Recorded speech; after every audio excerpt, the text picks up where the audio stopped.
In the heart of rural Louisiana, there stood an old, dilapidated plantation house known as the Grimshaw Manor.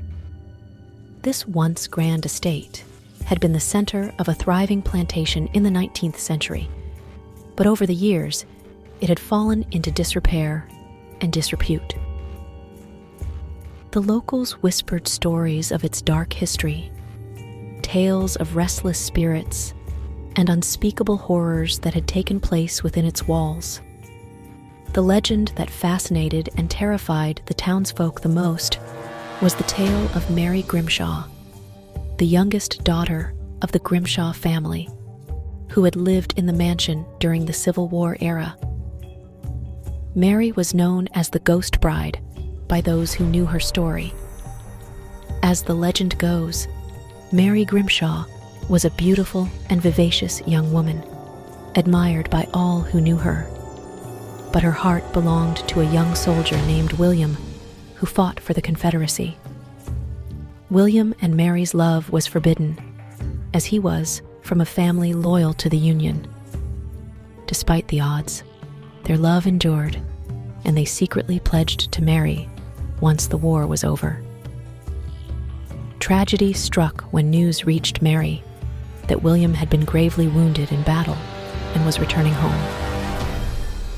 She waited anxiously for his arrival, but when he finally returned to the plantation, it was in a casket, his life extinguished on the battlefield.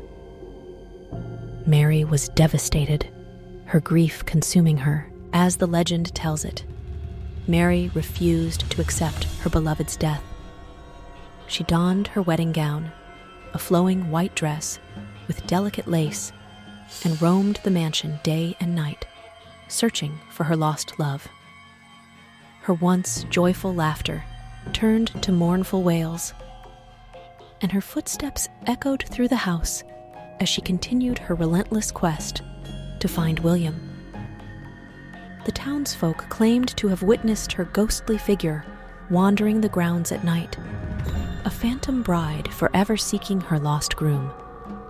It was said that she could be seen in the moonlight, her pale face framed by ebony hair, her eyes filled with longing. The story of Mary Grimshaw's ghostly apparition persisted for generations, but many dismissed it as mere folklore. That was until the summer of 1967, when a group of adventurous teenagers decided to spend a night at the Grimshaw Manor, determined to unravel the truth behind the legend. Among them was Emily, a spirited young woman with a passion for the supernatural. She had heard the stories of Mary Grimshaw since childhood and was eager to investigate. Armed with flashlights, cameras, and a Ouija board, the group entered the decrepit mansion as the sun dipped below the horizon. The house was a labyrinth of decayed grandeur. Wallpaper peeled from the walls, cobwebs draped like shrouds, and the air was heavy with the scent of rot. As night fell, the atmosphere grew chilling, and the group began to feel the weight of history pressing down upon them. They decided to set up their equipment in the room where Mary Grimshaw had allegedly spent her days mourning. Emily, the most fervent believer, suggested they conduct a seance.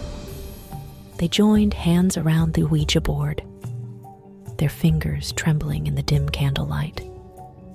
Emily called out, "Mary Grimshaw, if you are here, give us a sign." At first, there was only silence, broken by the distant hooting of an owl. But then, the planchette on the Ouija board began to move, spelling out letters slowly and deliberately. E-M-I-L-Y. Emily's heart raced as she realized the entity was communicating with her directly. She asked, "Mary, do you want to tell us something?" The planchette continued to move, spelling out words that sent shivers down their spines. I-W-A-I-T-F-O-R-H-I-M. The group exchanged nervous glances. They could feel a presence in the room, something unseen but undeniably real. Emily's voice quivered as she asked, "Mary, can you show us a sign of your presence?" Suddenly, the room grew icy cold, and the candles flickered violently. The air seemed to thicken, and a soft, mournful melody filled the room, the sound of a piano playing a haunting tune.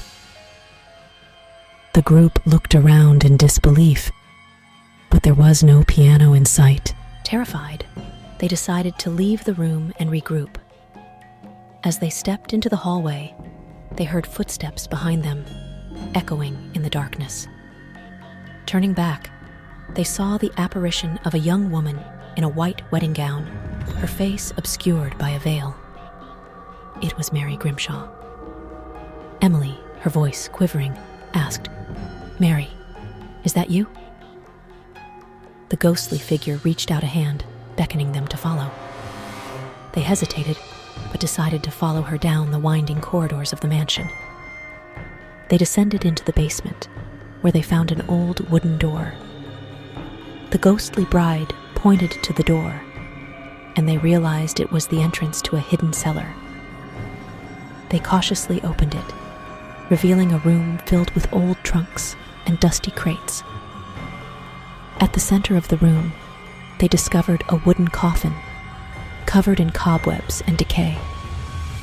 As they approached the coffin, Emily's trembling hand reached for the lid, and with great effort, she pushed it open.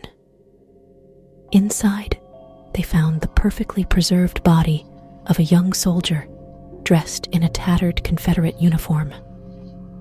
It was William, the lost love of Mary Grimshaw. The group was overcome with shock and horror. They had uncovered a dark secret hidden beneath the mansion for over a century. It appeared that Mary had been searching not for William's spirit, but for his body, longing to reunite with him in death. With trembling hands, they placed a locket containing a lock of Mary's hair inside the coffin beside William, hoping to reunite the lovers in the afterlife. As they left the cellar, the ghostly bride nodded in approval, her mournful presence fading away. The group fled the mansion, never to return, forever haunted by the night they uncovered the tragic truth of Mary Grimshaw and her undying love.